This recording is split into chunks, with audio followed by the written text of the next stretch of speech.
Hi guys, welcome to the channel Sluggers. I'm Anupam Mishra and I'll provide a more detailed introduction about myself towards the end of the session. For now, let's jump into error number 2035, which of the series 50 most essential grammatical errors for the XAT. By the way, it might also be helpful for the management entrance tests such as SNAP, IFT, etc. Okay, so let's start.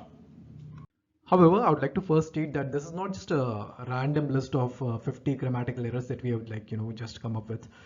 There's in fact quite a logical process involved in creating this list, and the same process I've explained that in detail in a separate video, which you can access by clicking on the link on the top right corner of your video. Okay, so this diagram pertains to that. I've explained all of this in that video there. Okay, so you can watch that if you want.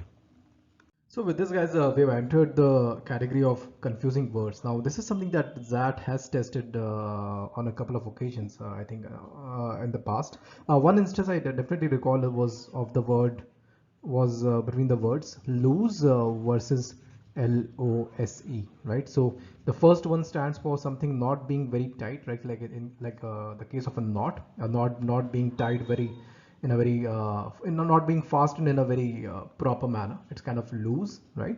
And lose, the second one with a single O, is stands for when you lose something. That means you have lost something. You don't have it anymore, right? So this is just an example that was asked. And obviously we I hope you understand that the list of confusing words can be quite exhaustive. Okay, and we've not catered to all of them here.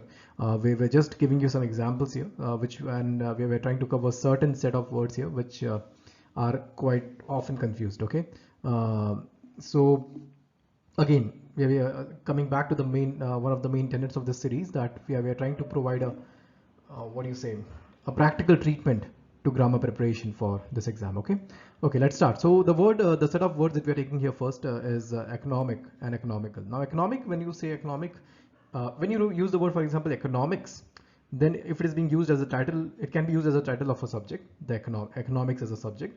Or when you use economic, you might often refer to the macroeconomic condition of the country as a whole, right?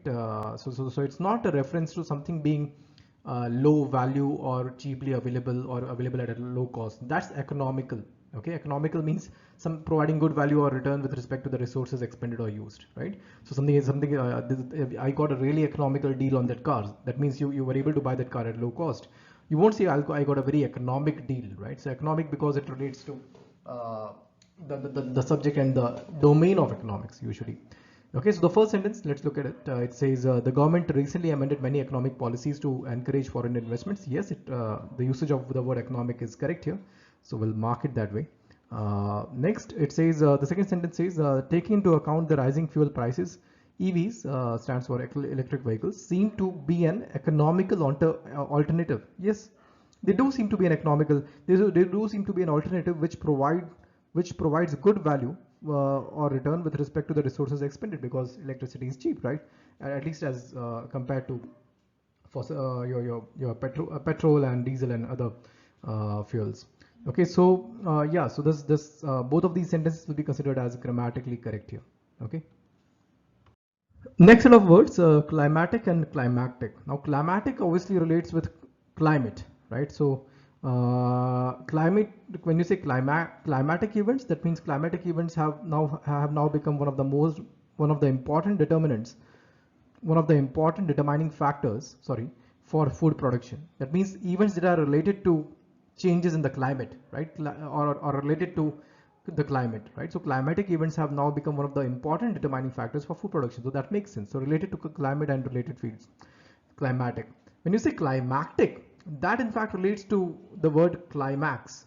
Okay, this one relates to the word climax. Is basically the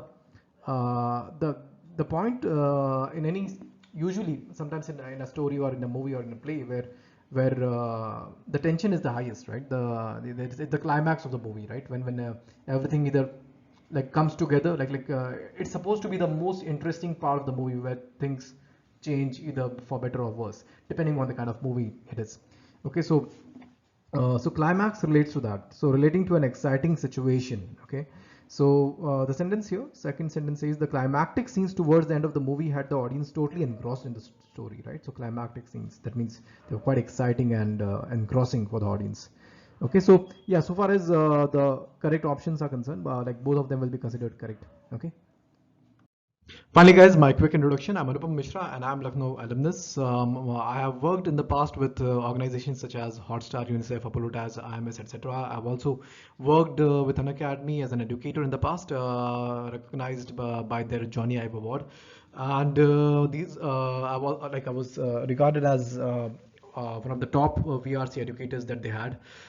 These are my CAT credentials, and Sluggers is basically my endeavor to plug in all the crucial gaps that I believe there are in the test prep industry, starting with the CAT exam.